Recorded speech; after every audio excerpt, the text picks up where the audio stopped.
afraid? I've got some bad news. I knew it. I love when he does that.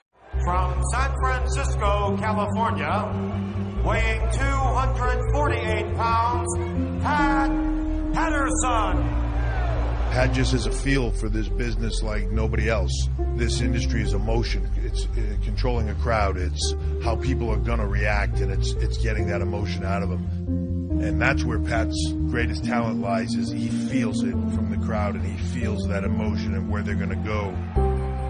He didn't speak English, and he learned everything he could to make a name for himself, to become a wrestler all over the world. And even at a young age was helping everyone else's match. When the full-time headliners see things like that, they want to work with you. And then the more you work with them, the more you learn. Patterson basically trained and taught anybody over the last 20 or 30, maybe even 40 years about the psychology of how to put together a match.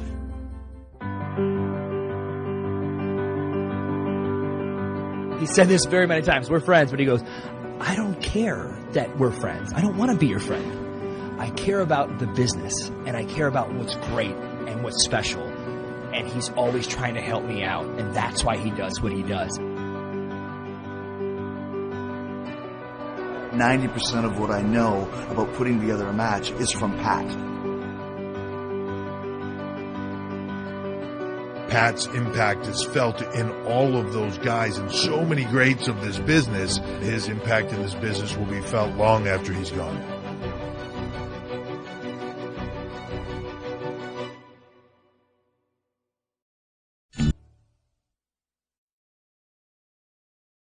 Hello, ladies and gentlemen, and welcome to episode 234 of the Hoots podcast. It's Thursday, December 3rd, 2020. This hellhole of a year is almost over, ladies and gentlemen, and your boy's in good spirits for now. We'll caution everybody as you're listening to this right now that when we get into our signature segment, I don't know if I'll be yelling, but I'll definitely be talking louder than I am right now. Just wanted to forewarn everybody before we get to this podcast. Also, before we get to the fun and festivities, all of us here at the Hoots podcast like to send our condolences to the family of the late great WWE Hall of Famer Pat Patterson, who passed away the other day at the age of 82. And Pat is a legend. Everybody that's a wrestling fan should know who Pat Patterson is. Shared little clips and stuff that Pat has resonated with other wrestlers over the years during the intro, as you guys heard. Pat Patterson was a great wrestler in the territory days. And I know there's much malign about him being the first Intercontinental Champion, whether the tournament in Rio de Janeiro really happened or not. But at the end of the day, that's not important. What's important is the impact and the contributions that he brought to the business and for the future of the business. You know, being part of the creative team during the 80s and 90s and early 2000s, and his role with the corporation, with the Stooges, and just his influences in setting up matches and finishes, and just the overall contributions that he had to WWE. You know, looking at Vince McMahon's tweet the other day, he was saying that Pat is responsible for the foundation of what WWE is today, and I can't really disagree with him. He was really right there for everything, through good times, through bad times, and you know, we always talk about The Undertaker being the constant. I think the second closest to that when it comes to full-time WWE is Pat Patterson, and it's an unfortunate loss, and he'll definitely be missed. So I wanted to spend a couple minutes here and send my condolences out to his family, and you know, getting to watch him on the Legends House series that they did on the WWE Network was really touching and powerful. You know, it's always heart-wrenching when you see somebody come out.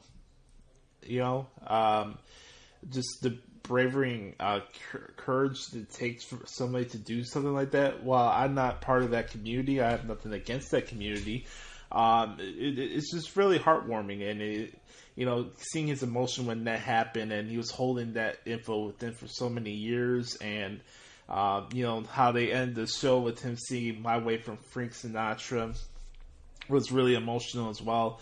And it's crazy looking at that show now. It's like, fuck, you have Piper's gone, The Fink's gone, Mean Gene's gone, and now Pat Patterson's gone. It's crazy, man. All in like 5 years or so. It's really, really, really sad. So, thank you, Pat Patterson, for everything you've done for the wrestling business. You'll definitely miss. And, man, I don't know what else to say. Really quick for some plugs for the podcast this week. If this is your first time listening to the podcast, thank you so much. You can subscribe to the podcast. It comes to you free of charge every single Thursday on Apple Podcasts, Spotify, anywhere you get your podcast from. We are on the road to 250 episodes. We're on episode 234, so I'm hoping right around WrestleMania time we'll get to episode 250. But we're making that trek. We're in the beginning of December. We're a couple weeks out from TLC. We got a WarGames pay-per-view, the preview coming up on Sunday. New Japan is still in the middle of their World Tag League and Best of Super Juniors tournament, which I'll discuss later on in this podcast. And, of course, we got Impact kind of doing some work with AEW now, which we'll talk about later. So there's a lot of crazy stuff going on in pro wrestling. So if this is your first time listening to the podcast, I want to say thank you and giving this podcast a chance. This is not your atypical pro wrestling podcast. I'm not going to be popping blood vessel over booking, but also at the same time, I'm not going to hold back from what I feel, and I'm not going to try to kiss ass just to fit in with the wrestling Twitter community. I really don't stand for that. I can speak for myself, and that's how we roll here on the Hoots podcast. So we'll get into all that. We'll talk about what happened this week in WWE as well. But that's pretty much it. Not on the audio tip, but make sure to subscribe. And also, if you could, please leave us a 4 or 5 star review on Apple Podcasts. It really helps expand the reach of the show. Hell, even if you give me a 2-star rating, I just want to gauge on what you guys like or dislike about this podcast. And, the numbers are very humbling. And I never thought by the end of the year it would be close to 230,000 downloads. It's crazy to me. 250,000 downloads for this podcast in a year. It's really humbling, and I want to thank all of you who take the time that do listen to the show each and every single week and do retweet and share it on social media. It means the world to me, guys. It really does. I take a lot of pride in what this show represents, and I want this to be the wrestling escape for you, because there's so many podcasts that's so negative 99% of the time. Yes, I understand for those who listen to our AEW segments, yeah, we're hard on AEW and this and that, but what we do here on the Who's Podcast is not fabricated opinions or forced anger towards wrestling promotions. No wrestling company pays our bills. I cover 16 pro wrestling shows a week. I spend more time covering non-WWE promotions than I do WWE product, and I love this business, and I feel like a lot of times we're taking it for granted, and I feel like my field of the wrestling media world, of the podcast world, are just doing a disservice to wrestling fans, and that's why we have this podcast. I want this to be a platform where we can have a bigger picture point of view of things, instead of just be like, come here, okay, let's break down Raw and SmackDown. This sucks, that's why this sucks, that's why that sucks, that's why this sucks. Like, it doesn't always have to be just about positivity. That's not the thing. I don't put horse blinders on for certain wrestling promotions. I know not every wrestling promotion is perfect. There's stuff in WWE that I don't like, but the same thing goes with any other the wrestling promotions that I covered throughout the week. And at the end of the day, I want this to be fun. I want people to remind themselves that they should be wrestling fans without feeling like they have to feel like they're responsible for decisions that they're not responsible for, a business they never worked in. And I want this platform to be a positive escape for you guys at the end of the day. That's it. Nothing else, nothing more. Last bit of plugs really quick. Please bookmark, if you could, ProWrestlingTranscriptions.com. That's my baby. That's where I do all my play-by-play articles for all your favorite wrestling television shows and pay-per-views. I'm in the middle of covering, like I mentioned earlier, the New Japan World Tag League and Best of Super Juniors tournament for the first time. It's been a lot of fun. There's a lot of articles coming up in the coming weeks, like Impact's Final Resolution, which is their final pay-per-view event of the year. And also got the New Japan Super J Cup, which is coming up also that Saturday night as well. So there's a lot of stuff going on in the world of the nefarious Brother Adam. A little different tone this week because Brother Carter's off back to doing his music duty. So we will have Brother Carter on the podcast this week, but via satellite, and we'll have his infamous Thoughts of Dericho segment at the end of the show, and you will hear Brother Carter's thoughts for what the hell is wrong with AEW this week. So enough of the plugs. Let's get into the Good Brothers Q&A session. For those who don't know, on Hoots Podcast, we don't have fans. We call them Good Brothers and Good Sisters. So basically, all you have to do, if you ever want to interact with us on air, and you can't record a show with us at the same time, all you can do is send questions. You can send us questions at the Hoots Podcast, or you can email them to the hootspodcast@gmail.com. And I always give a shout out to the Good Brothers who are consistent with sharing these questions. For example, the first guy we'll be talking about here, Chris Zaletta. You can follow him on Twitter at XTZaletta24X. Chris Zaletta is a good brother of this podcast and the TVD Wrestling Podcast as well. And Chris always sends great questions every week. So, yeah, so let's get into these questions. What up, Oos? Here's the questions for this week's Q&A. Best sporting card you own? God damn. I have a 2005 World Series card of Paul Konerko. That's my personal favorite one. Favorite Christmas gift you ever gotten? Ooh. Man. That's a good one right there. I think for me, my favorite Christmas gift probably was the Beatles rock band that came out, or it was a little different. I think when I was younger, I think I would get like the systems for like my birthday and then other stuff for Christmas. So it's very topsy and turny. Yeah, I'll just go with the Beatles rock band game. That was my favorite Christmas gift that I got that I can remember right now. How overrated are the Clippers in your eyes?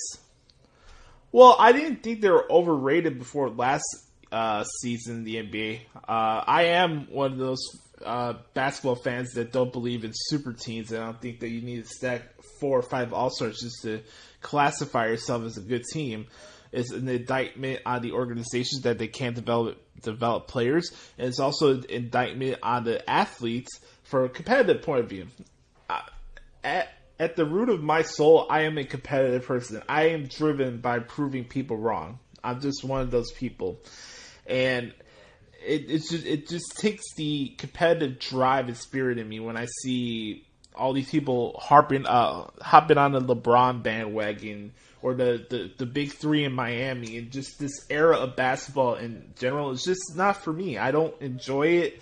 I don't like it. I don't like what it stands for.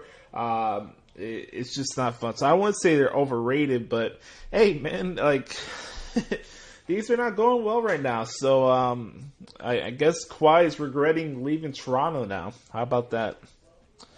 Thoughts on the John Wall Russell Westbrook trade? Well, the comparison between the two guys are few and far between. I don't think they're on the same level of each other, even though John Wall is a productive basketball player. I guess it could help for Washington, but does Russell Westbrook really want to be with the Wizards? I don't know. I don't know what Houston gets out of this trade. I really don't. That's the thing. I mean, Houston gave up a first-round pick as well.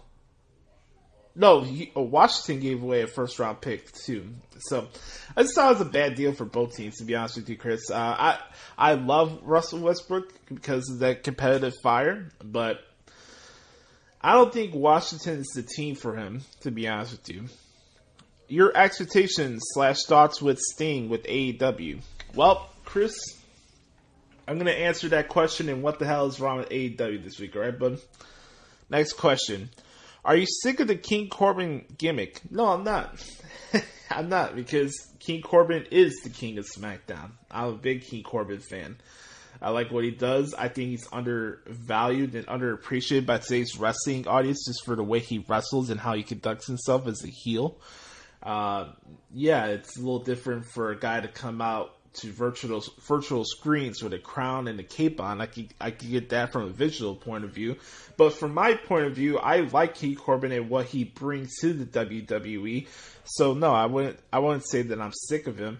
I just want to know when's the next King of the Ring tournament. That's my question. Help me gain an interest in MLW. Well, I would love to help you gain an interest in MLW, Chris, because MLW is a really, really good wrestling product. And I want to give shout out to Court Bauer and everybody that works behind the scenes at MLW for everything they worked to put the restart back together. I've been a big fan of the Contra unit, and especially Joseph Samuel. That guy's just a great talker, and I just love that group and what it stands for. I always been interested in having a mafia style faction just cause sheer and utter chaos.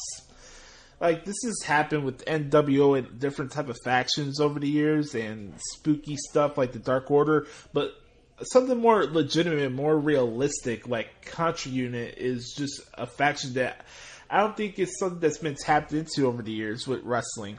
And I know Court has an extensive history with the Anoa'i family, so it's cool that he can tap into the Samoan culture and stuff like that with Jacob Fatu and how they present their show. The wrestling is just as good as anything you see on MLW, just as good as anything you see on Ring of Honor or Impact or AEW or WWE. I just like the visual aspects of it. Everybody knows that listens to the podcast, my thoughts on Alicia too. That girl's a superstar. I'm not really a big fan of their commentary team. I guess that'd be the one critique I have of their show is that I don't like their commentary team. I just kind of tune them out. But that should take away from what they do. I think MLW Fusion is a good show. And I mentioned this on Twitter yesterday. When it comes to matchmaking for weekly television shows, I think Court Bauer is the best at it right now in wrestling. And that's the biggest tip of the hat or compliment that I could give to anybody right now, especially as somebody who covers all the shows each and every single week. It's not easy. Obviously, it's not easy to produce weekly television. I get that. I really do. And I think one of the issues people don't really talk about in today's wrestling is the match pairings on weekly television. I think AEW is not good when it comes to match pairings. I think Impact is not good with match pairings through a thorough thread of their shows most of the times. Yes, WWE gets repetitive at times with their match scheduling as well, but I think match pairings on television is just as important than what's booked as wins and losses or storylines, in my opinion. Because you're watching a television show, you got to have something to hook me and want me to be invested in your show. So I watch Court and what they do with MLW, and all their match cards are really good, and they fit with what's the direction of that week's show. So I would totally recommend MLW to anybody. I haven't had a chance to watch an MLW show in person. I'm really excited and hopeful that I could attend one once this pandemic is over, for the love of God. So I totally recommend MLW. It's fucking awesome. Next question. Do you think Raw Underground ever returns? I don't think so, which is really a bummer because I actually liked Raw Underground. I was one of the few that did like Raw Underground. And I was hoping to see Nia Jackson shit at Baszler and Raw Underground so they could stop interacting with each other. So that's just my thoughts on that. Does AJ really need his bodyguard? Well, here's a question for you, Chris. Does anybody need anything in pro wrestling? honestly, does anybody need anything in pro wrestling? On the surface, you could look at this like, okay, AJ Styles could get himself over without having a bodyguard. Easiest statement and thought of the year, right? But did Shawn Michaels need Diesel? I don't think so. Did Dakota Kai need Raquel Gonzalez? No. But the visual is nice, and I'm sure Omos is learning a lot from a guy like AJ Styles, so you can't really thumb your nose at that.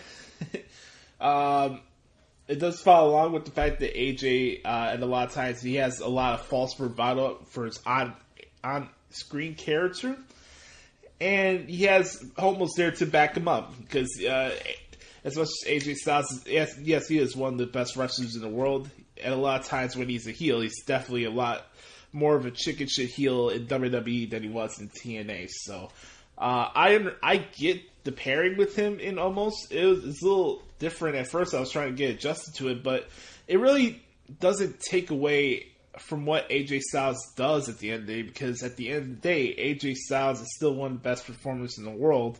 And going back to my original question, when we go to talk about, oh, this person deserves this and this person needs that and that, I just don't agree with that all the time. I really don't. Nobody needs anything and nobody deserves anything. You earn what you get in the wrestling business. So that's just my opinion. Last question for Chris. 2/3 of the Rascals are now with NXT/WWE. Where do you think Trey Miguel goes? Good question. I guess he could go to let's see. He could go to Alcatraz. No, I'm kidding. I wouldn't say that Trey Miguel's out of the loop yet for WWE. I wouldn't say that. At the same time, I wouldn't be surprised if he went back to Impact. Wouldn't be surprised if he went to AEW. I mean, they're signing people out of their ass these days. So, for me, I would like to see Trey take a step and challenge himself and go to New Japan Pro Wrestling. That's where I would like to see him go. So, thanks for your questions, good brother, man. You kill it each and every single week, man. I appreciate you a lot. Next questions are coming from the one and only Nate the Great. You can follow him at Twitter at Psycho Nagiri on Twitter. Nate, original OG good brother from the Pipe Bomb days. Starting off with a great question right here. How great are the Grizzled Young Veterans? Well, Nate, I'm glad you asked that, because the Grizzled Young Veterans, in my opinion, are the best tag team in pro wrestling. I gotta tell you, last night was a tale of two halves for me as a wrestling fan. First one, I had a mud show to transcribe in AEW, and I'll explain why later on in our segment, right? But when I saw on Twitter that Grizzled Young Veterans were fighting Imperium on NXT last night, I'm like, the wrestling gods are still smiling down. It's not all too bad. I love the Grizzled Young Veterans. I love everything they stand for. I'm a big mark for NXT UK. For those who listen to the podcast, they know that NXT UK is my favorite WWE brand that they produce each and every single week. And they were a pillar and staple of that brand. I don't know if GYV will ever go back to NXT UK once things simmer down, but them being part of the main domestic NXT tag team division is a great thing. They're awesome performers. Zach Gibson is one of the most underrated shit talkers in all of wrestling. And if anybody ever watched videos of Zach Gibson and you watch NXT UK and you hear the crowd saying, "If you hate Gibson, shoes off," like they do that funny soccer chant. It's just good heat, man. They're old school. They're believable. Zach Gibson could cut down the mic more than anybody. James Drake is a textbook, really good in-ring performer, and I just like Grizzled Young Veterans a lot. They're awesome. So they're not only great, they're great. How about that, pal? How excited are you for WarGames, and which match will steal the show? I'm really excited for WarGames. I'll be making predictions for WarGames at the end of the podcast this week. But Nate, as far as your question, I'm really excited for it. I was at NXT TakeOver WarGames last year at the Rosemont Horizon, and the women's WarGames match stole that show, right? The card for this event on Sunday is really, really good. But for me, I'll tell everybody, don't sleep on the Johnny Gargano, Damian Priest, Leon Ruff match. I know these have been a little different with the fact that Leon Ruff is treated a little bit more of like a joke, and Johnny Gargano's obsessed with the Scream movie for whatever reason. But Johnny Gargano, Priest, and Ruff in a three-way match, I think it's going to be a barn burner, so I'll be on the lookout for that. But the whole card for TakeOver, as per ritual, could steal the show. So I'm just really excited for the event overall, Nate. Next question. What has been your favorite moment in wrestling this year? Well, I got a couple. I like to spread it out to all fields, so I'm not playing favorites here. In WWE, my favorite moment this year is Drew McIntyre winning the WWE title at WrestleMania. Just seeing that moment, and slash the Boneyard match with Undertaker and AJ Styles. Those are the two ones that stand out the most to me. And I guess you want to have an honorable mention, the Edge and Randy Orton rivalry.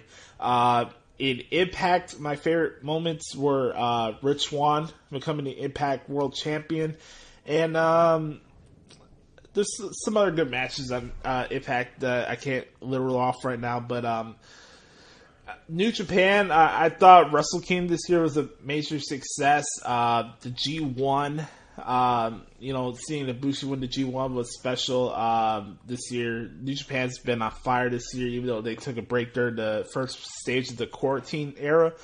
So there's been a lot of things, but I think if I had to pick one particular moment as far as my favorite of the year, Nate, it definitely has to be Walter versus Dragunov from NXT UK. I'll tell you, man, NXT UK is everything you want as a pro wrestling fan. It's that good. Next question, and last question for Nate. Do you have any food/meals you go to when you're not feeling yourself, if any? Man, that's a good question. I think for me it's varied over the years. When I was in high school, we had a restaurant here in Chicago called Burger Baron, and God, they had the best chicken Philly sandwiches. I would get those, not all the time, but just like go-to ones that just fit good for the soul. I would get those, but now it's different. I think for me, like, my favorite meals are always stuff like, chicken Alfredo, noodles, and chicken on the side. Those are my favorite. Or anytime you have, like, steak and pierogies, those are ones that really stand out to me. And who could go wrong with stuffed pizza, you know? I like stuffed pizza. It's good. Thanks for your questions, Nate. Great. And then the final two questions here for the Good Brothers Q&A session this week comes from the one and only King Ajar. First time we heard from King in a while. Make sure to follow him at Twitter as well on the Twitters at King Ajar. I'm trying to scroll this up right now so I can find it. I didn't lose these questions for you, good brother. All right, here we go. First one, he has two questions here. The first one is, name a male and female that WWE needs to spotlight more, okay? The first one for me, I think they need to spotlight Aleister Blackmore for the male side. And as far as the female side, I think they need to spotlight... That's a good question. And this go a lot of different ways. I think they need to spotlight Peyton Royce more because not only she has a great waffle ball, I think she's a really good wrestler in a lot of ways, and I like to see more of her than just her falling into comedy bits and relying on old tropes that the Iconics had as characters. I see a lot in Peyton Royce, so those would be the ones that would be my choice. But That's a good question. I really don't get those ones a lot as far as like who could have spotlight or get some more attention, stuff like that. But yeah, Aleister Black or Peyton Royce would be my picks. Next question here. If you could choose one of these things to happen, which one? Bears winning a Super Bowl with Mitch as a QB beating either Mahomes or Watson, or CM Punk returning to WWE, which do you choose? Well, King and everybody, my choice would be CM Punk coming back to WWE. That's what I want. That's what I want more than anything. For me, when it comes to the whole stuff with Mitch Trubisky, like him beating Mahomes and Watson at a Super Bowl does nothing for me personally because I don't have any personal feelings towards Mahomes and Watson. My issue when it comes to that topic is with the Chicago sports fans who act like bitter high school dudes that try to pick out flaws for the guy that's with the girlfriend that they wanted. And I just don't vibe with that. I've never seen an athlete get just the freaking treatment that he gets over a decision that he didn't make. And when you try to apply context here, and yeah, I get it, he was the number 2 overall pick, but when you look at quarterbacks throughout the years, you really gonna tell me that Mitch Trubisky is the worst quarterback of all time? Really? Like, we get these silly conversations, and you have shows like Waddle & Sylvie call people truthers anytime they disagree with the stance that they have with Mitch being the worst quarterback of all time. You get labeled a truther if you don't agree with everything that they say. Like, that's something stupid. Like, we don't do that here in the Hoots podcast. Like, if you're condescending or just arrogant towards me and Brother Carter, we'll call you a Nimrod. But there's a difference. Like, you can be the biggest AEW mark in the world. I don't give a shit. I really don't. But for me, like, me seeing Mitch Trubisky beat Mahomes and Watson at a Super Bowl wouldn't tickle my fancy. I'd be more happy for him as a person, but for me, it's like, at the end of the day, I want the Bears to win this Super Bowl more than anything. I always been consistent with this topic. Like, when it comes to Mr. Trubisky, I want him to succeed because people are so all out of their way to make it out like he's the worst quarterback of all time. And I just don't agree with that. So when it comes to CM Punk outside of The Undertaker is my all-time favorite wrestler. So, wrestling's my biggest life escape for me. And I just think it would have more of an emotional effect on me internally to see CM Punk back with WWE than Mitch Trubisky beating Mahomes or Watson in a Super Bowl. Like, cool. Like, I don't. For me, it's not a petty thing towards Mahomes and Watson. Like, they do what they're doing. Like, I don't really care what they do. That's the difference. I don't care what Mahomes and Watson do because they're not our quarterbacks and they're not in our conference, so it has no bearing on what the Bears do, pardon the pun. So my answer would be CM Punk coming back to WWE. That would be my choice. Thank you, Chris, Nate, and King for sending some great questions for the Good Brothers Q&A session this week as always. If you'd like to send us questions and be part of the segment, all you have to do is send me a question at the Hoots Podcast on Twitter or email me thehootspodcast@gmail.com. All right, we're going to take our first break here, and when we come back, we're going to recap what happened this week in WWE. Welcome back here to the Hoots Podcast, episode 234. Hope you guys enjoyed the show. Right now, we're going to talk about what happened this week in WWE. As always, if you guys don't have the time to catch up with like shows of Monday Night Raw or SmackDown, make sure to bookmark ProWrestlingTranscriptions.com. We're going to scroll back here to Friday Night SmackDown, as we'll do this in order. I'll ask this for you guys before we get to like SmackDown and Raw this week. Like, would you guys would like me to add my thoughts on NXT UK on these segments? Because I would like to. Just want to give you guys thoughts on that. So we're going to start off here with SmackDown this week from last Friday night. Another solid show for the Amway Center in Orlando, Florida. We're still going through this cycle of Jey Uso trying to win Roman Reigns' trust, and Roman Reigns is giving him hard love. Started off the segment with Jey introducing Roman Reigns coming out of the events of Survivor Series, and Roman Reigns is still not happy with Jey interfering in this match with Drew McIntyre, and he's just giving him hard love and stuff. And let me read this out to you, okay? After your Survivor Series match, what did I tell you? I told you to leave, but you didn't. Did I ever tell you that I needed help with Drew McIntyre? No, I didn't. Let me ask you this: why did you think you and my team, Team SmackDown, lost this Survivor Series? They wouldn't listen? Why do you think they wouldn't listen? They wouldn't listen because they don't fear you. They don't fear you because they don't respect you. And like I said before, if they don't respect you, they don't respect us. And if they don't respect us, then who are we? Who are we?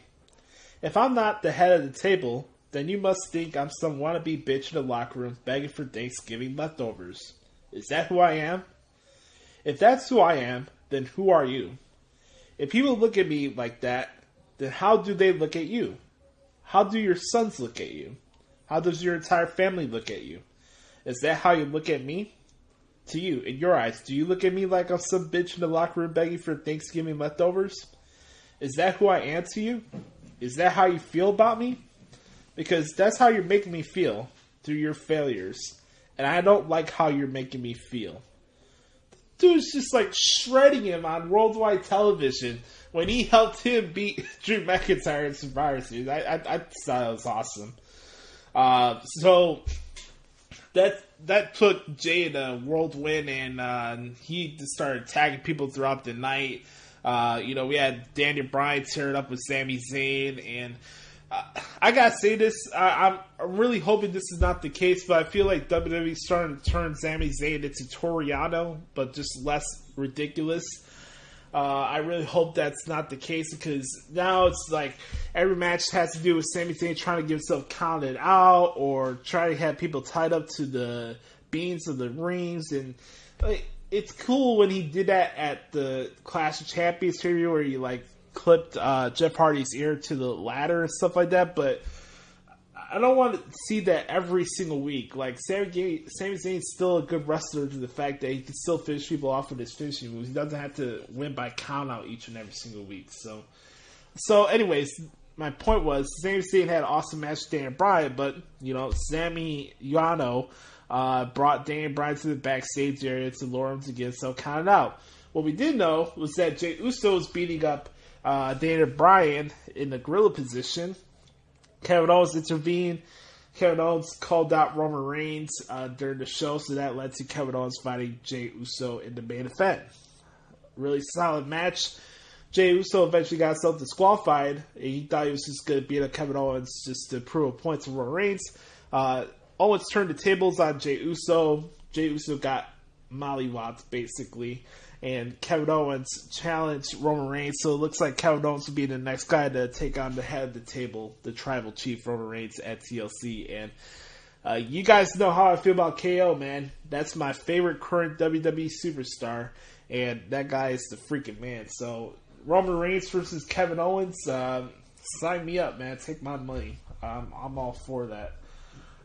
We had the Street Profits lose to Robert Roode and Dolph Ziggler. I have no idea how much longer Robert Roode and Dolph Ziggler would be a tag team. Not saying it's a bad thing, but you gotta wonder, would Roode and Ziggler actually take the titles away from the Street Profits? And honestly, with the way the draft has played out recently, who's the actual SmackDown tag team division? I want to know. And then we had Bianca Belair against Natalya.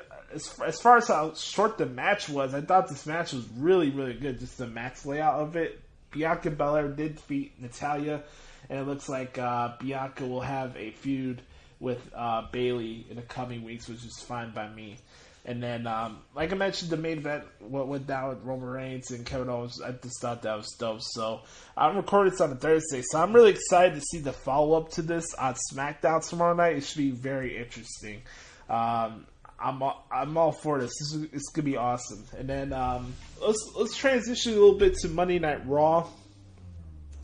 I thought for generally, like, taking a step back here, like, I think overall I thought Raw and SmackDown were pretty solid from both shows this week. I thought it was some nice added momentum going into TLC.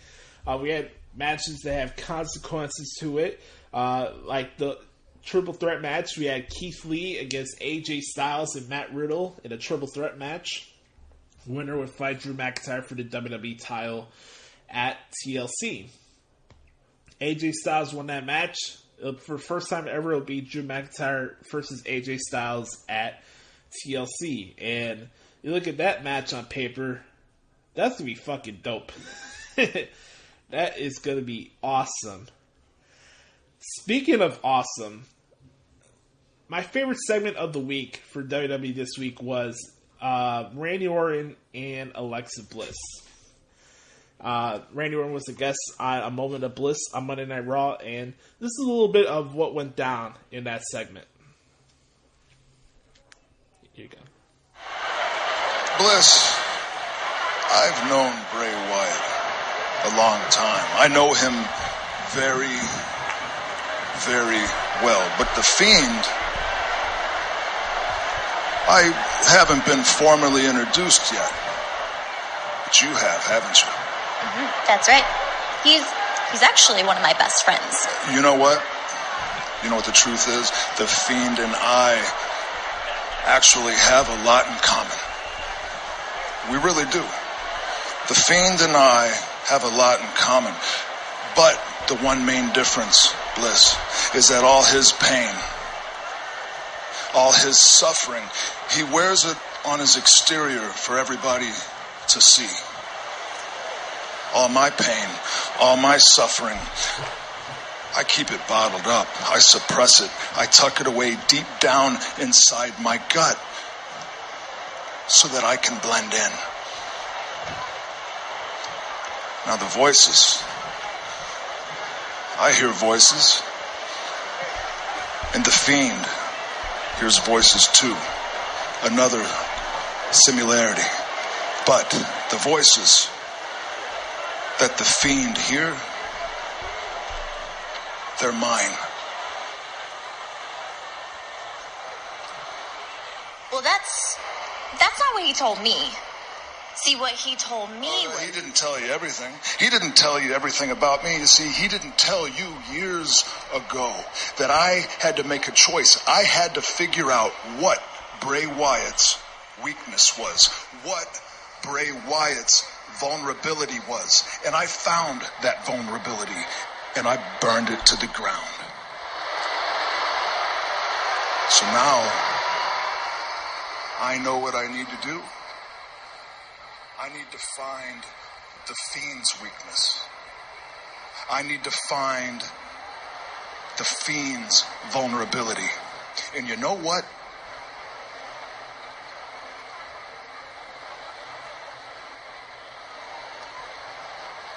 It looks like I have. Don't you think?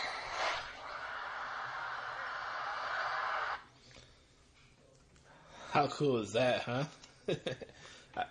I loved it. Everything to do right now with the Fiend Randy Orton program is just really cool, like long-term storytelling. And one of the charms and the good things about the Fiend and what it represents is that even though the Fiend is a destructive force and you can look at him as a heel, at the end of the day, all the Fiend is a guy that collects debts on the people that turn their back on Bray Wyatt, the human being, you know? I just think, like, you know, having Alexa Bliss be the filter between Bray and Randy is just awesome. She's just killing it right off the bat. And I've said over the years, Alexa Bliss, in my opinion, a lot of times is the best female talker in WWE. And her facial expressions is awesome. Overtures for days. And she's just freaking awesome, man. And Randy Orton, again, just the MVP of the quarantine era for WWE. I had one thing that I did not like on Raw this week. It's just a general thing. Is the stuff with Nia Jax and Shayna Baszler. I'm not really a big fan of it. I think that Nia Jax brings down Shayna Baszler's stock. I'm all for tall, dominant style female performers, but when you look at Nia Jax, whether she's a heel or a babyface, I just don't buy into her. I don't buy into her. I don't buy into anything she does in the ring. I don't believe anything that comes out of her mouth when she cuts promos. I don't know if she's a disingenuous person disingenuous type of person in real life. I don't believe that. I don't like to be cold towards people, but for me, when I see Nia Jax on my screen, it just does nobody any favors. And I got a pop out of her putting Lana through tables for multiple weeks, but there's nothing about her that intimidates me. She's tall, she's dominant than most of the other females on the roster, but when she comes out, I'm not like, ooh, I'm scared, like Awesome Kong would come out. Nia is not on the same level as Awesome Kong, not even close. And I feel like she's really bringing down Shayna Baszler's stock. I really do. So whenever we can get away from these two as a tag team, I think it would be better for everybody. And, I just didn't really enjoy that. And also, outside of Samoa Joe and Brian Saxton, Tom Phillips is just a brutal commentator. I can't stand listening to his voice. He sucks. Speaking of stuff that did not suck, though, we had Xavier Woods against Cedric Alexander. Pretty solid TV match. I'm really hoping that Cedric Alexander doesn't allow his ego to get kicked out of the Hurt Business. It's one thing to start pumping out your chest when you have people back you up and giving you a time on TV for a while and not being treated as an afterthought. But again, I get it. You have this new edge with Cedric Alexander, and I like it. I like that he's a heel. I like he's part of the Hurt Business. But, hey, man, if you start thinking about yourself and put your ego in the way of the Hurt Business, you can find yourself back either on 205 Live or back in catering. Let's be honest, folks. But I really liked the match with Cedric and Xavier Woods. I thought that was a good match. And then we had the Sympathy for Destruction match with Elias and Jeff Hardy. I thought that was okay. Phil's commentary during that match did not help matters. I hope Jeff's okay after that Swanton bomb at the end. That guy's a freaking nut. They're like, oh, why are they doing a Sympathy for Destruction match? Why would they do that? Twitter answers their own questions every single week they live tweet during the WWE show. Honestly. Go through Twitter, any account, during a live session during Raw or SmackDown. I bet you 10 times or not you'll see tweets of somebody saying, why are they doing this? Why are they doing that? When they already know the answer. Let's use the example. So MVP will cost Xavier the match so they could have the tag team match at TLC. Duh! It's common sense, and you're answering your own question. Oh, really? We're gonna have, really gonna have Jey Uso main event SmackDown again? Why do wrestling fans always have to post the stupidest questions on social media?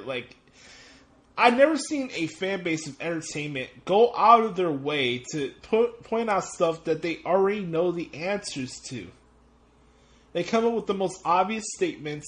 They come up with the most obvious questions, yet they don't take the time to look in the mirror and see how they're actually portraying themselves. It's not a good look, man. It takes away the fun of wrestling when you're basically answering your own questions because you don't like something. Just say you don't like something instead of throwing out a passive-aggressive, snarky-ass question out on social media.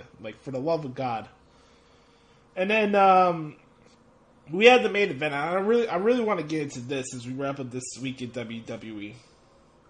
We had Drew McIntyre and John Morrison. We had Drew McIntyre and Sheamus taking on The Miz and John Morrison. I get it. Miz is going over the top more than he's ever been now, where we do these Miz TV segments, and I can't even write out the Miz TV segments anymore because it goes too many places. Like John Morrison's talking every 3 seconds. Miz is doing the correct every 5 seconds every time he asks a question. I get it, they're doing their jobs as heels. It's hard to follow at times, but as far as the match is concerned, I thought the match was fine, and I like the slow burn we're getting right now where we eventually will have a Drew McIntyre and Sheamus program, and I'm all for that. That'll come in due time. Drew McIntyre and Sheamus won via disqualification thanks to AJ Styles clocking Drew McIntyre with the phenomenal forearm, and AJ was trying to help Miz cash in his Money to Bank briefcase. Drew came back to his senses and beat up everybody to close out the show. So, I really want to get into this. I don't know for the life of me where this utter disdain for Drew McIntyre has come from wrestling Twitter. And it's just like, really? A guy that was an internet favorite in the beginning of the year, a guy that you guys wanted to win the WWE title at WrestleMania, and now you guys hate him, and now you guys want to throw passive-aggressive shots at him during the show. Like, Daniel Bryan's right, man. A lot of you guys are fickle. And the irony of this is that we're in this annual fickleness bubble where we go through the year as if we're in 2014 and we're waiting for a superstar to leave WWE, do a podcast interview with somebody like Jericho or somebody, do a shoot promo, right? Then we pluck out somebody early in the year that we want to be the guy as a champion earlier before WrestleMania, an internet darling like Seth Rollins last year, and then we talk shit about him at the end of the year because we all have all the answers and the philosophies behind what's good booking and bad booking, even though we never worked 1 second in the wrestling business. Then we get towards the Royal Rumble season and we repeat this cycle over and over again, where we start getting behind somebody and pretend that they have to have the same run as Daniel Bryan going into WrestleMania 30. The last 6 years, we've been stuck in this WrestleMania bubble, WrestleMania 30 bubble of, we better have somebody like Daniel Bryan win the Royal Rumble and main event WrestleMania. Somebody who's just grown up from WWE does a shoot promo, a shoot interview. And then we flip the tables on the flavor of the month earlier in the year. Like, I just don't get this bubble that we're in right now. Tell me what Drew McIntyre hasn't done in 2020. The dude's been the most consistent performer in the business. The guy has had constant barn burners on pay-per-view. And you're telling me that he's not a good champion? That he's not a believable, legit top guy? Oh, it's his fault that we have a global pandemic going on? And you want to take out your frustrations out for him for that? This fickle cycle just needs to stop every year. I feel like we're stuck in 2014 every year with wrestling, where beginning of the year we're pumping, oh my god, this is awesome. Oh, we got our guy to finally win the Rumble match. And then something happens, and then, oh, I hate him, stop booking him, oh, he's being overpushed, he's being shoved down my throat. And it's just, it's really annoying, man. It really is. So, I really don't get the Drew McIntyre hate. I really don't. I don't understand it. I don't know what you get out of it. You got a legitimate dude who is consistent in the ring. Okay, he cracks a couple corny jokes here and there. Who cares? There hasn't been a time where McIntyre has put comedy over a time when he needed to be serious before a big pay-per-view match. If anything, we had a internet darling that you guys were like, oh, Drew McIntyre got treated like shit in WWE, and oh, there's wait forever for him to get a title shot, and then he wins the title, and then you flip the tables on him now. Like, it's ridiculous, man. It really is. All right, that's my thoughts on what happened this week in WWE. Love to get your thoughts, agree or disagree. Hit me up on Twitter at the Hoots Podcast. All right, we're going to take one more quick water break. When I come back, I'll update everybody what's going on with the Best of the Super Juniors and the World Tag League tournament right now. It concludes a week from tomorrow, which is crazy to me. But there's a lot of wrestling going on this weekend and a lot of stuff to jot down. But keep it right here on the Hoots Podcast. We'll be right back in just a couple seconds.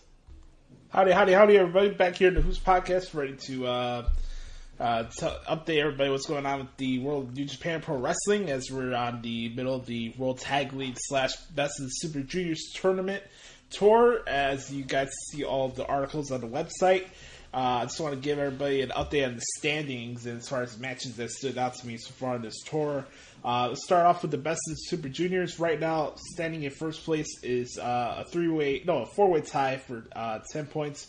We have Sho, Hiromu Takahashi, Taiji Ishimori, and then we have Bushi at 8 points, Master Wato at 8, Robbie Eagles at 6, Ryusuke Taguchi at 6, Dookie at 2, and Yua Uemura at 0. And also forgot to mention El Desperado has 10 points as well. So, as far as the Best of the Super Juniors tournament, I think it's been solid. You know, this is my first time covering this tournament, and they don't have a lot of the big name stars that they usually would for these tournaments just due to the pandemic, which is fine. But, you know, getting to see guys like Robbie Eagles really take his game to the next level has been very impressive. You know, getting to see Yua Uemura as a young lion really show his fight experience has been really nice to see. I think Sho and Hiromu, their main event from the other night was freaking tremendous. I like what I've seen so far from Taiji Ishimori. He had a good match with Bushi the other night. There's just been a lot of good action so far for the Best of Super Juniors. I think my favorite tour right now is the World Tag League right now. It's interesting, like, to cover just a tour or just tag team matches. Let me update you guys the standings for the World Tag League right now as well, since we're talking right now. Let me scroll this down here. Alright, here we go. Staying in first place right now, we got Ishii and Yano at 10 points. Finn Juice has a 6-way tie for second place with Juice. We have Finn Juice, Dangerous Techers, Gorilla Destiny, Shingo and Sanada, Hiroki Goto, and Yoshihashi and the Empire all having 8 points. Evo and Yujiro have 6. Bad Luck Fale and Chase Owens have 4 points, and Toa Hinari and Tanahashi have 2 points. We had 2 more events. We got one tomorrow and Saturday. For the World Tag League, we have Friday and Sunday. And then for the Best of Super Juniors event, they got an event on Saturday. And then the Sunday event is a co-jointed thing. So they're doing both the Best of Super Juniors and World Tag League show on that same day this Sunday. So that's going to be a long show to type out. 10 matches on that card. Mamma mia. So that's going to be a lot of wrestling to type out, but I'll have all that documented for you guys right there on ProWrestlingTranscriptions.com. And also, if you guys have not been watching New Japan Strong, you guys are really missing out. I wanted to mention really quick, I saw the vignette that Leo Rush put out since he's participating in the Super J Cup this year. I thought that was a really cool video that he made. I thought that was really dope. So I'm happy for Leo, and I think he'll do some great stuff with New Japan. So good things for the promotion in the land of the rising sun. I love New Japan. It's a fun product to cover, and I just wanted to update you guys with everything that's going on in the world of New Japan Pro Wrestling. So, with that being said, it's time to get to what everybody's been waiting for, the number one segment in all of professional wrestling podcasting and podcasting in general. It is time for What the Hell is Wrong with AEW. And we're going to start off with Brother Carter in a 3, 2, 1. It's time for What the Hell is Wrong with AEW.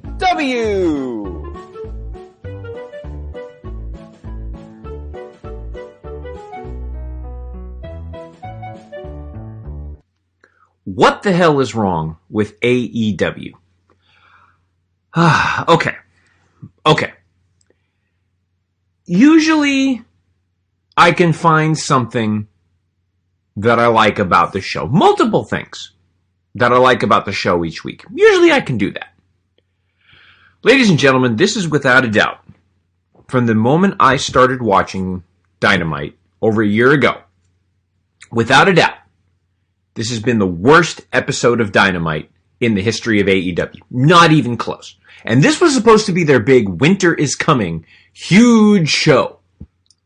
Worst show in the history of the company. Let's go from the start. Why the hell were Sammy Guevara and Jungle Boy just hanging out and doing spots on the apron during a battle royal? You get back in the ring.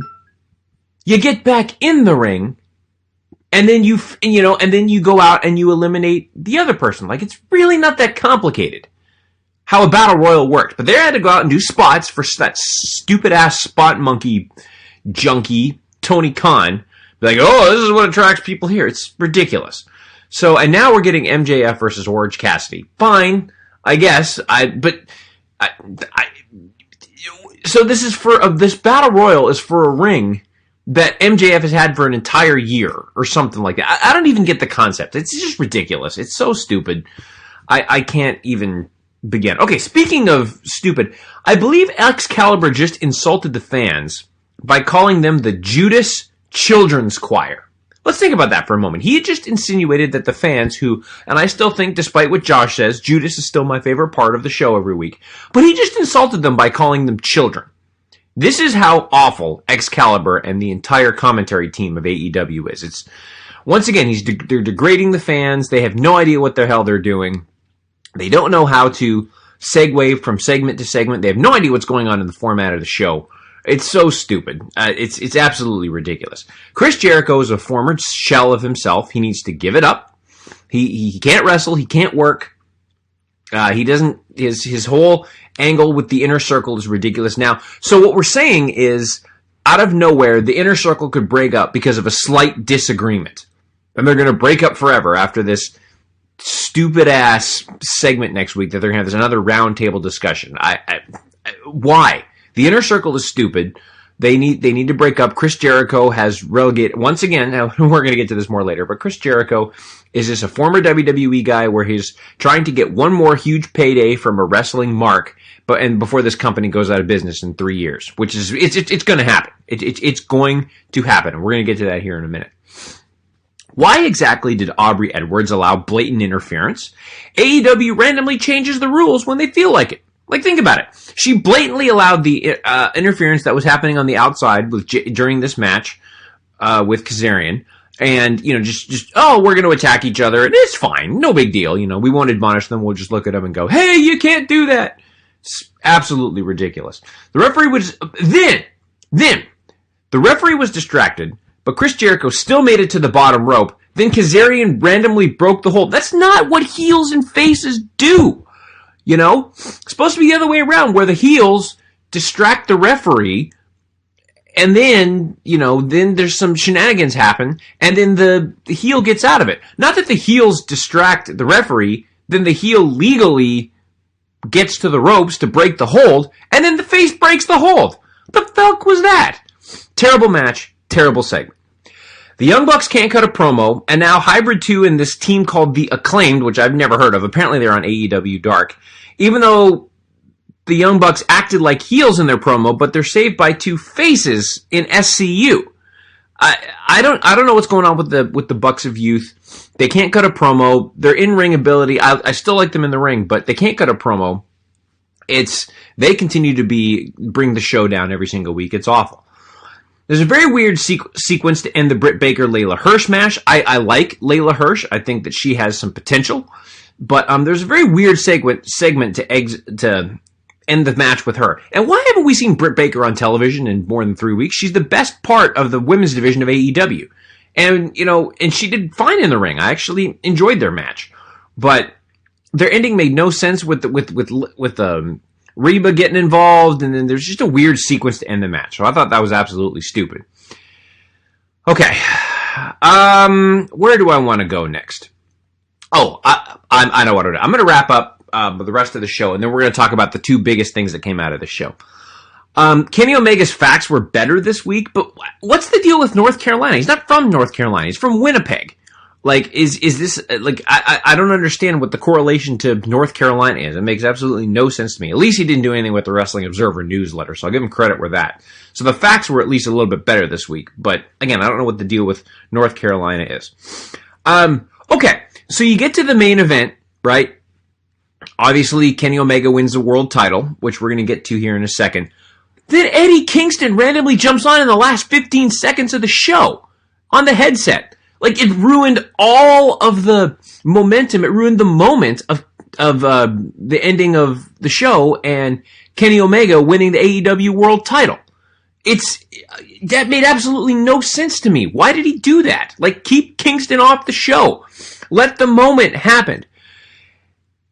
The moment, of course, being Kenny Omega winning the AEW World Championship. And Kenny Omega won the AEW World Championship because Don Callis of Impact Wrestling, think about it, another wrestling promotion, Impact Wrestling, right, comes on, gets into an altercation or inserts himself in the match, hands Kenny Omega a microphone, and Kenny Omega uses that microphone to steal the world title from Jon Moxley. So the president of another wrestling promotion comes in and gets himself involved in this match for the AEW World Championship. It's insinuating that there's a partnership between AEW and Impact.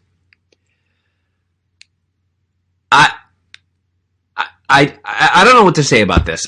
To me, AEW has been touting themselves as the alternative. They've been touting that they are going to eventually beat WWE. They are officially waving the white flag and saying, we can't do it without Impact. We can't do it without other wrestling promotions. That's the only way we're going to take down this juggernaut that is WWE. So they're essentially admitting that their entire plan, their entire business model is wrong. And they were wrong from the very beginning. And they know that they have shit on their hands. That's exactly what this is. It's absolutely... I mean, I'm curious to see what's going to happen. I know Josh and I have talked about this before, that there is potential there for some stars in Impact Wrestling. Maybe they're going to get some mainstream TV time, possibly. I don't get what's in it for AEW to team with Impact Wrestling, a company that's been on a downward spiral for the better part of a decade. Like, what is in it for AEW? Well, what it is Tony Khan being a mark again and just, trying to play Booker with his daddy's money, essentially what this is. And that brings us to Sting. Sting has signed a multi-year contract with All Elite Wrestling. His entrance was cool. I'll give credit where that is. The snow and stuff with the winters coming, that was kind of cool. I actually liked that. I didn't have a problem with that. Ladies and gentlemen, Sting's legacy is officially over. He is officially... this is like when Ric Flair went to TNA. He's going in it. So either two things are happening here. One, Sting is in such a bad place financially that he needs to do anything to get a paycheck. And that must be happening because Tony Khan's got to pay him a shit ton of money to bring him in. So he either must be really, really short on money or Tony Khan is paying him an exorbitant amount of money enough to where Sting just couldn't say no. And how was he able to get out of... I figured WWE would own the rights to Sting, so I don't know how that's even going to work. So I just don't get it. if Sting wrestles again in AEW, it will be the biggest travesty of all time because Sting had to retire because of his health issues. So this is going to end up putting a huge black eye on Sting's legacy. I hope he's at least getting a great big payday because that's the only way I could see him doing this and being a part of this god-awful, horrendous joke of a wrestling promotion that has put on its absolute worst show in the company's history. Seriously, what the hell? No. We're upping the game this week. What the fuck is wrong with AEW? This has been What the Hell is Wrong with AEW.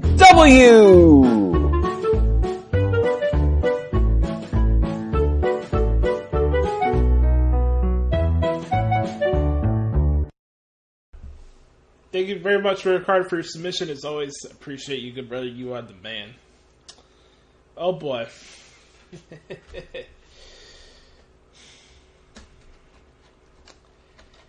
You know, I get to this point every week where I really start questioning what's the point of doing this segment?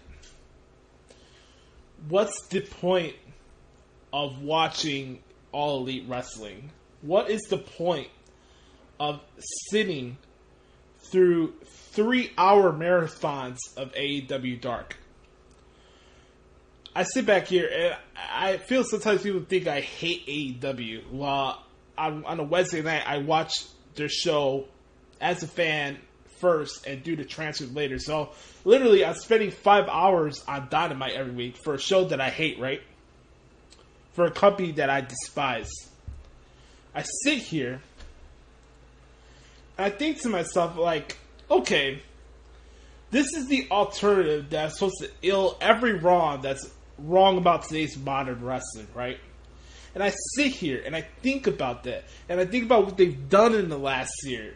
And I think about the fact that they're on TNT and they got all this stuff going for them. And they got all these guys from WWE and all this stuff that's going on. And now they're possibly having this partnership with Impact Wrestling. But the thing that keeps coming back to me is that AEW is not an alternative. AEW is a land of contradiction.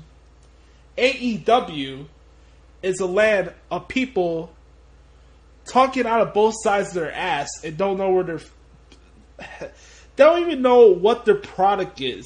They don't have an identity. And before I get into the Dynamite show, because Brother Carter hit on a lot of what I wanted to talk about, so I have a lot of bigger picture topics that I'm going to use for this segment this week. I'm going to start off with this. Let's start off with Sting, since that was the big news that came out last night. I have all the respect in the world for Sting. However, him coming out and hearing Tony Schiavone's forced-ass reaction to it just ruined the whole bit for me. It's Sting! It's Sting! It's Sting! Like, marking out as if it were back in 1997 and the what was it that Tony Khan tweeted a couple weeks ago? The shift, the balance of power in wrestling is going to shift in a couple of weeks, right? Okay, so Sting showing up in AEW is part of that, right? AEW decided to do a partnership deal with Impact Wrestling is really going to do that, right? Like, I'm supposed to sit back here and think, oh my god, all these wrestling companies need to be shivering their boots because we got AEW and Impact together. Really? It's one thing for me to come on here and just dog and trash every aspect of this show and this company every week. And I do for the most part when it's warranted. But I'm watching this thing, and JR has touted for weeks and weeks. This is the biggest Dynamite ever. This is the biggest Dynamite ever. And this is my biggest issue with AEW. They tell you one thing, and they give you something else. They promise you one thing, and they give you something else. For example, Tony Khan, this is going to be sports-based wrestling. Yeah, we do Le Dinner Debonair and a bunch of stupid comedy bits. We go from, we're going to take tag team wrestling seriously, to the Young Bucks acting like they're in a sunken place, just so they can get a title shot with FTR. We go through that, and then Tony Khan goes out of his way. He says, oh, I'm not going to be worried about what other companies are doing, yada yada, that's their deal. And then on his media call the other day, he says, I'm rebuilding Miro because WWE abused him for 5 years. And this is my biggest contention for this week's segment, okay? I don't care what term you want to describe WWE booking, and honestly, I really don't give a shit what any of you guys think about WWE's booking, whether it's good or bad. I really don't. I really don't care about booking about any company. I really don't. What I do care about is the usage of the word abuse. I don't care if you're saying that tongue-in-cheek. I don't care if you're just throwing that as a throwaway comment as part of your rambling soliloquies that you have in these press conferences. You do not use the word abuse in any context. Especially when you're paying a guy that made a comment about raping another wrestler and having other wrestlers put you in a bad light for their other transgressions over the years. I'm sick and tired of the double standards that's attached to this company.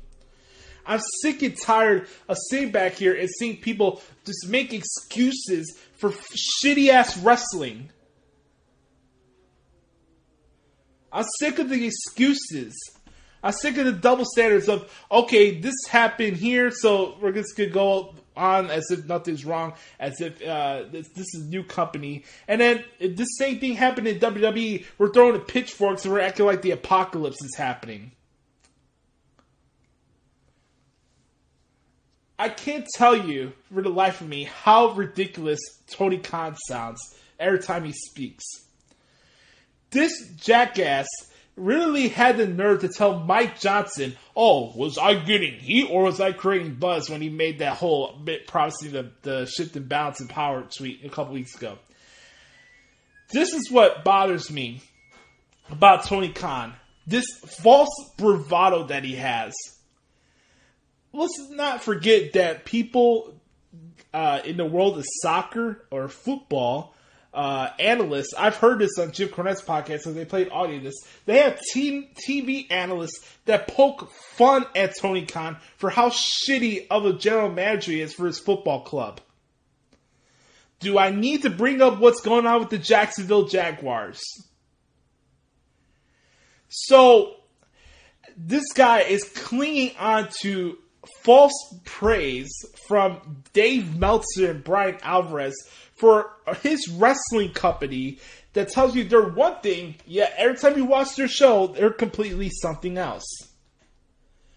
Tell me one thing about AEW that's different than anything we've seen in the last 20 years since the Monday Night Wars has been over. Tell me one thing. I'm waiting. I've watched this show every week. I've covered every single event of AEW since it started last year. So I don't want to hear crap from anybody that, oh, you have it out for AEW. No, if I had it out for AEW, I would stop covering their product a long time ago, okay? What bothers me is this jackass pumps out his chest about how great of a booker he is, where he's like, oh, you know, I came up with the Acclaim, right? That was my idea. And every time he talks, he just sounds more of a mark. And you watch their show and how the shows are presented. It's the freaking inmates running the asylum.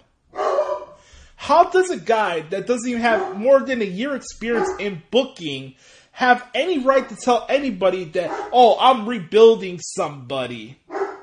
What the fuck do you know about rebuilding characters? Tell me one thing you know about rebuilding a pro wrestling character, Tony Khan. Tell me something about it. Oh, even my dog agrees. It's just ridiculous. I can't believe that we're sitting here and putting horse blinders on in my field, in my wrestling media field, where we have people just literally push things aside because we want to be buddy with Tony Khan for a chance to have a job with AEW. I just don't understand that. It's just not good. And nobody calls Tony Khan out on the way he talks out of both sides of his ass. Nobody does. It's one thing for you guys to rag on Jim Cornette for trashing everything when it comes to AEW. But here's the thing. It's warranted because the shows suck. It'd be one thing where it's like, okay, they're struggling out of the gate, but we're having some people getting over, this is what happened here. But everything AEW's promised you as the wrestling fans has been complete and utter lies. And that's the issue I have with this company. That's my problem. You're doing a disservice to the wrestling fans that went on their knees basically begging for a new company to come out and save the day for wrestling because, oh my god, everything WWE does is wrong and it ruins professional wrestling, right? I watch everything from all these other companies and I tell you right now, AEW is at the bottom of that totem pole in my opinion.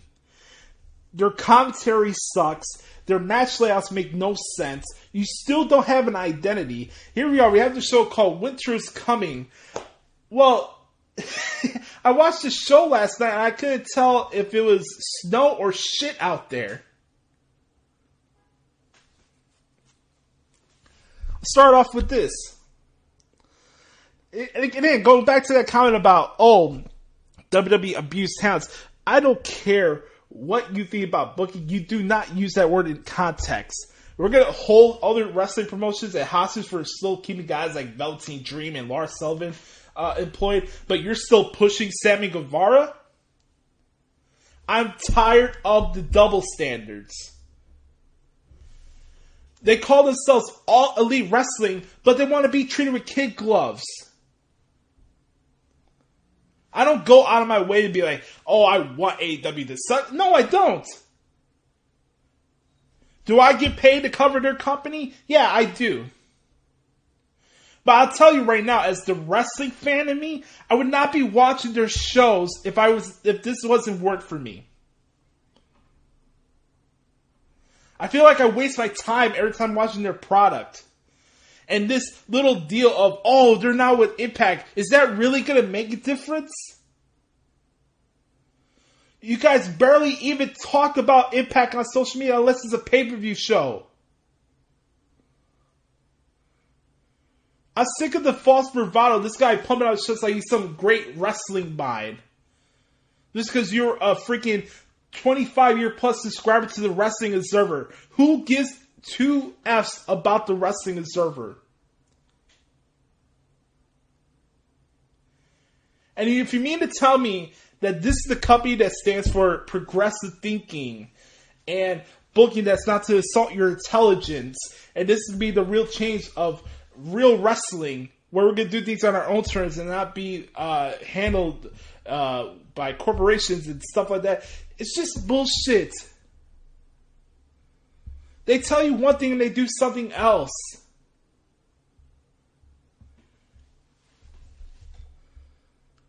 So I look at the show and then we have the Inner Circle still sucks. We're going to have this ultimatum. So we've had a town hall meeting. We've had a dinner debonair. And now we're going to have a ultimatum of whether this shitty ass faction should still continue or not. Awesome. That's awesome booking, man. This is the first time I will be talking about booking here, because everything that's gone on with the Inner Circle and MJF has sucked. Okay? Okay, we're gonna have an ultimatum. Okay, the Inner Circle turns on Chris Jericho. There you go. There's your spoiler alert. Okay, everybody. Then we have this mud show-esque battle royal for a Dynamite ring. And this is how stupid things are at AEW. Why are you doing a number one contenders battle royal for a Dynamite ring while you have the guy that's holding the ring in the match? If you're going to do that battle royal, put the freaking Dynamite ring on the line. Now, to what Bret Carter mentioned earlier with Frankie Kazarian and Chris Jericho. Again, another issue with AEW, their referee crew sucks. It lacks diversity, and most of the referees are mostly out of position every time these matches go on. So, it's okay for Jake Hager to try to clothesline somebody on the outside twice, right in front of the referee, but not be ejected from ringside. Jake Hager grabs Kazarian's ankle right in front of referee Aubrey Edwards. She does nothing. Says nothing. She's the worst referee in the business. I don't care what anybody says. I don't care about her ego. I don't care about the fact that she has the AEW Restricted podcast. Aubrey Edwards sucks.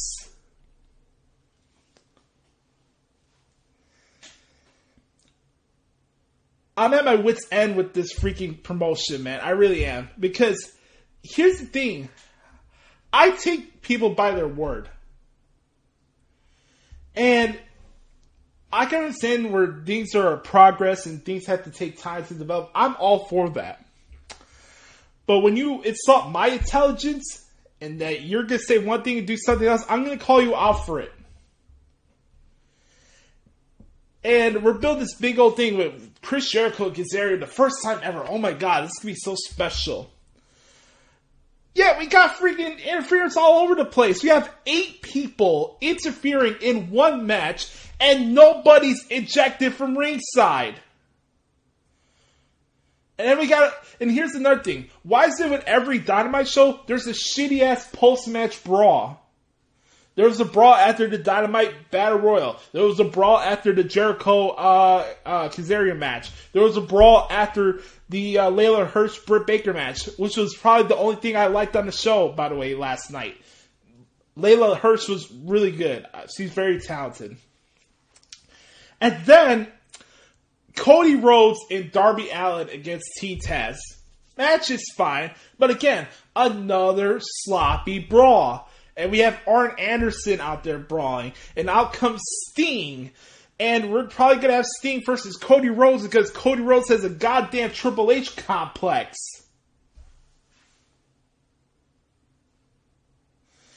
AEW cannot get out of their own way. Look at the main event. They're hyping up, we're going to have a real wrestling match with Jon Moxley and Kenny Omega. And half of the match was on the freaking floor. Brawling all over the damn amphitheater. Jon Moxley cannot have a world title match without BS going on. Or blood. Cool. AEW and Impact's gonna do work with each other. But here's the thing. You know who's gonna benefit from this the most? Impact. Not AEW. AEW working with Impact is an indictment on AEW. For the fact that you're a year in and you need to hop on the 4th relevant wrestling company in the world to gain more buzz for your product on TNT. That is not good business. That's an indictment on your shitty ass product.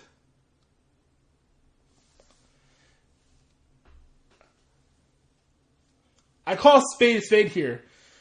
Are there good matches? Yes. Is there times where there's good shows? Yes. But AEW is the most hypocritical pro wrestling promotion in the world. And I'm so sick and tired of the double standards that's attached to this company. I'm sick and tired of the people not holding them to elite standards. You call yourself All Elite Wrestling. I'm expecting Elite Wrestling. Okay? And I don't care who this offends. Yeah, I got blocked by Sammy Guevara on Twitter the other day, which made my day. It made my year, actually, because I don't want trash human beings following me on social media. So, I don't care who gets offended. I've been consistent on how I feel about Chris Jericho. You guys know where I stand. I'm not going to repeat myself. Something has got to change, and AEW needs a freaking wake-up call. Because bringing Sting in to have a program with Cody Rhodes down the road doesn't mean shit. And doing an angle with Impact is going to do what? Get more buzz on the dirt sheets? You're trying to freaking grab casual viewers. Okay, here's the thing. We haven't seen him in 20 years in TNT. Wow, that's going to really change the landscape of wrestling. Like, listen every time you hear Tony Khan do a media scrum. Listen how cocky and arrogant he is. And I get it. AEW is the only thing that he feels like is a successful thing that has his name on it. But in reality, AEW is a reflection of the leader of the promotion. And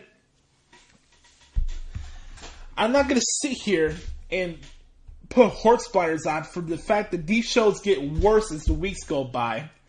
And you keep getting all these promises, yet always getting different results. We're going to benefit these towns that were buried in WWE, yet we bring Brody Lee in to get squashed by Jon Moxley. Here comes Brian Cage, losing Jon Moxley, LOL, repeat. Oh, we're going to have Lance Archer come in to fight Jon Moxley, lose, LOL, repeat. And now Jon Moxley loses the title to Kenny Olivier and his stupid-ass North Carolina intro, which I don't get. And Kenny Olivier is now the AEW World Champion. Honestly, screw yourselves. Bret Hart posed a great question this week. Should we change it to what the hell is wrong with AEW to what the fuck is wrong with AEW? I'm not sure at this point. I'm telling you right now, I'm at my boiling point. Because this shit fucking sucks. Alright, folks. Oh, man. Somebody had to say it. Alright, so we're going to wrap this up with a bang. I'll make this really quick because we got to get to the Thoughts of Dericho. We're running a little long here, but I just want to make some quick predictions really quick for this Sunday's NXT TakeOver WarGames on the WWE Network, which starts at 6 o'clock. Don't forget Tribute Troops is also happening on Fox this Sunday. Just wanted to mention that starting off here, we have Tommaso Ciampa against Timothy Thatcher. That should be a fun match. I got Tommaso Ciampa defeating Timothy Thatcher. As far as the triple threat match with Leon Ruff, Damian Priest, and Johnny Gargano, I got Damian Priest regaining the NXT North American Championship. That's my prediction, pal. Also, I got Dexter Lumis defeating Cameron Grimes in the strap match. I think that'll happen. I see Team Candice beating Team Shotzi at WarGames. I think one heel team will win out of the two WarGames match, so I'll go with the heels on this one for the WarGames match. Should be awesome. But I got Team Candice beating Team Shotzi. And then finally we got Undisputed Era against Team McAfee. I got the Undisputed Era defeating Team McAfee in the WarGames match. So just want to make some quick predictions right there for WarGames. It's going to be a fun takeover to transcribe later on this weekend, and it should be a fun event to jot down. So with that being said, I just want to thank each and every single one of you for taking time out of your schedule to listen to the podcast this week. I'm sorry for the excessive yelling and stuff. I wasn't expecting to get this upset this week, but it is what it is. But you can follow me on Twitter if you like at the Hoots Podcast. I'm on Instagram at JoshLopez94. Also, you can follow me at Twitter at Josh Lopez Music if you want to hear me do some cool guitar covers. Make sure to support ProWrestlingTranscriptions.com. Bookmark that page right now. Make sure to leave us a 4 or 5-star review on Apple Podcasts. Review and rating, more importantly, helps expand the reach of the show. Make sure to subscribe. It comes to free of charge every single Thursday on Apple Podcasts. And always remember, you are the authentic product that is yourself. Remember, you are dictating the pace of your life. Nobody else, right? I just want to share some words of wisdom, if you will. Right now, we're going to pass it off to Brother Carter for a brand spanking new edition of the Thoughts of Dericho. And just wanted to say, hope you guys have a wonderful weekend. Make sure to enjoy the weekend, enjoy War Games. I'll be back here to recap that show. And next week, I'll let you guys know what else is going on in the wacky world of professional wrestling. So this has been episode 234 of the Hoots podcast. Right now, we're sending off to Brother Carter for everybody's favorite segment outside of what the hell is wrong with AEW. This is the Thoughts of Dericho. We'll talk to you guys next week. Yes, sir. And now, the Thoughts of Dericho. Listen well, man.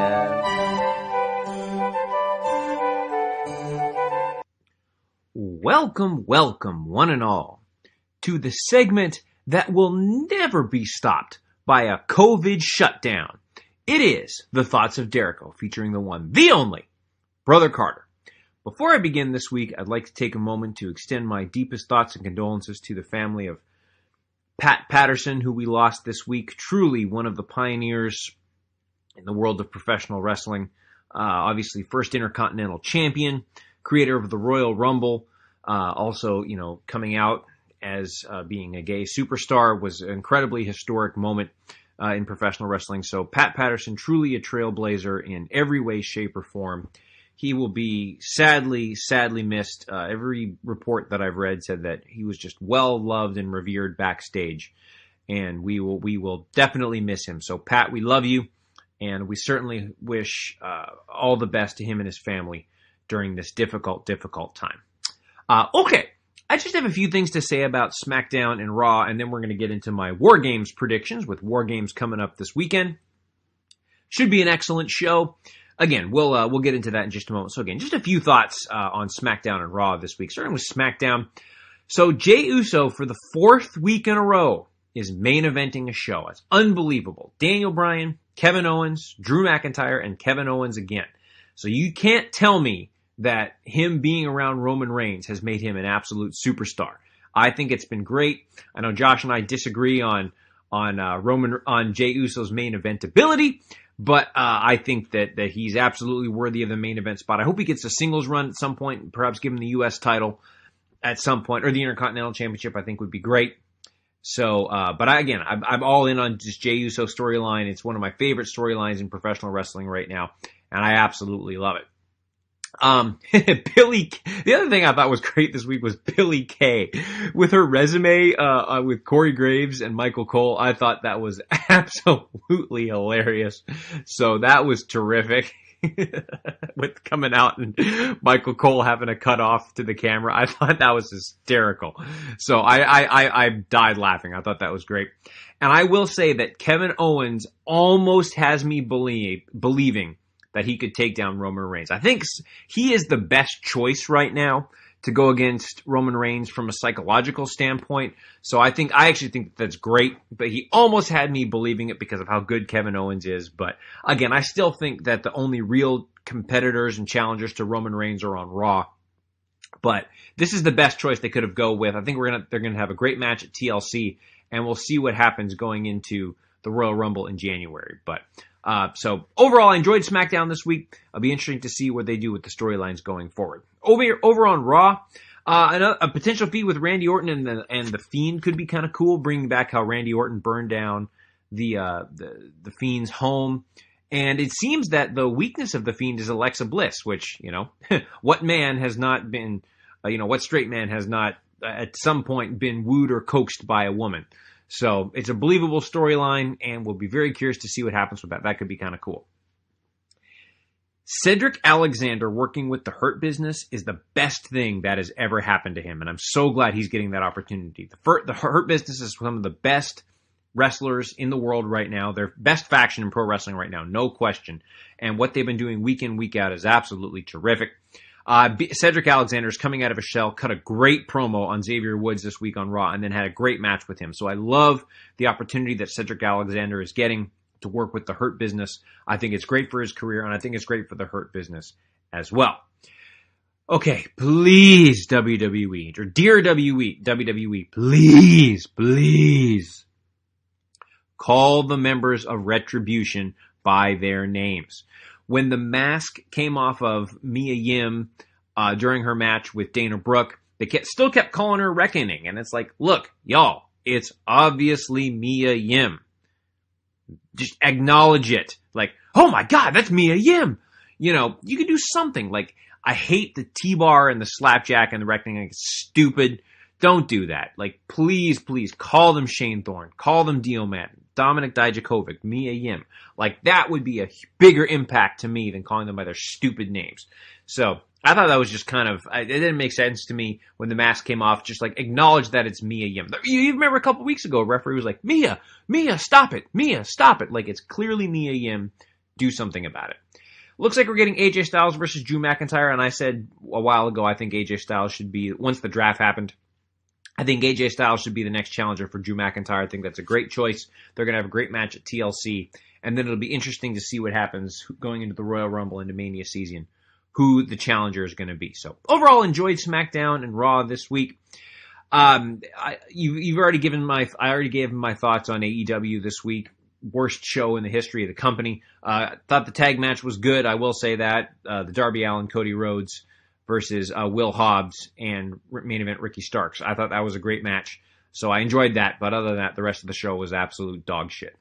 And now let's get into my War Games predictions coming up this week. Next WWE War Games 2020 coming up this weekend should be a great show, as all takeovers tend to be. I'll just kind of give you the matches, my predictions that are currently listed on WWE.com, and we will go from there. We're going to start with Tommaso Ciampa versus Timothy Thatcher. I'm going to take Ciampa here. I think Ciampa is resurrecting his career and has obviously been a great mainstay going forward in NXT. So I'm going to take Tommaso Ciampa to get the win over Timothy Thatcher in what should be just a totally hard, just a hard-fought, outstanding wrestling contest. And I think it's going to be great. Dexter Lumis taking on Cameron Grimes in a strap match. Dexter Lumis has been on a roll as of late, and I think WWE sees something in him. So I'm going to take Dexter Lumis to win this match as well, or to win this match. But again, another hard-hitting contest. And I think that could be another absolute war, and I'm very much looking forward to that. NXT North American Championship match. The new champion, Leon Ruff, defending in a triple threat match versus Damian Priest and Johnny Gargano. I'm going to say that Leon Ruff retains here kind of by hook or kind of by crook, kind of like a goofy finish where he sneaks in a roll up in a triple threat match to continue the feud with Damian Priest and Johnny Gargano.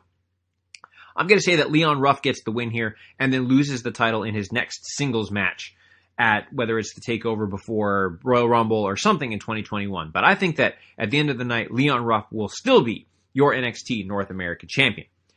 And then we have the two War Games matches, Team Shotzi versus Team Candice. And with Team Shotzi, we've got Shotzi Blackheart, Io Shirai, Ember Moon, and Rhea Ripley versus Candice LeRae, Toni Storm.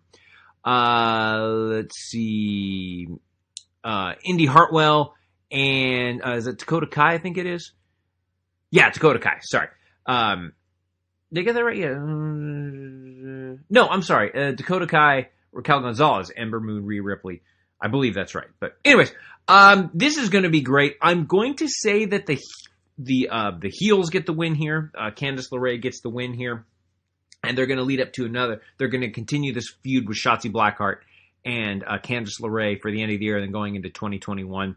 I think, again, I've said top to bottom, I think that the best women's division in professional wrestling is in NXT. And I think getting to showcase what all of these women can do is going to be absolutely fantastic. So I think this is going to be a tremendous match, and I cannot wait to see it. And then we get to the main event.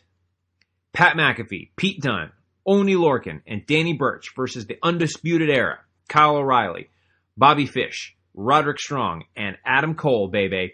And I'm going to take the heels to get the win where somebody turns and cost the team their match. And I think it's going to be somebody. I can't tell. It's not going to be Adam Cole.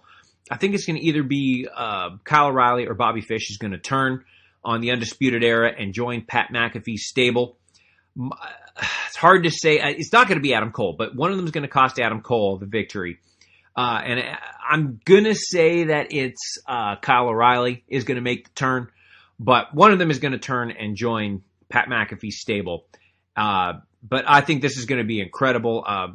Undisputed Era has been just phenomenal in War Games in the past, and I expect this to be no different. Pat McAfee may be the best heel in professional wrestling right now, and what he's done over this last month or so, couple months, has been unbelievable. And I am very much looking forward to this match, much as I am looking forward to this entire pay-per-view. And those are my thoughts. Those are the thoughts of Dericho for the week of 12/3/2020. My final thoughts are continue to wear your mask, folks. We've gotten word of a vaccine that's coming, and I think it's absolutely terrific. So just hang in there. We're going to make it. We're going to make it. And then also, for the first time this year in my 5 fantasy football leagues, I went 5-0, baby. Sign of the times, baby. Whoop, whoop! This has been the Thoughts of Dericho. You're smarter now, man.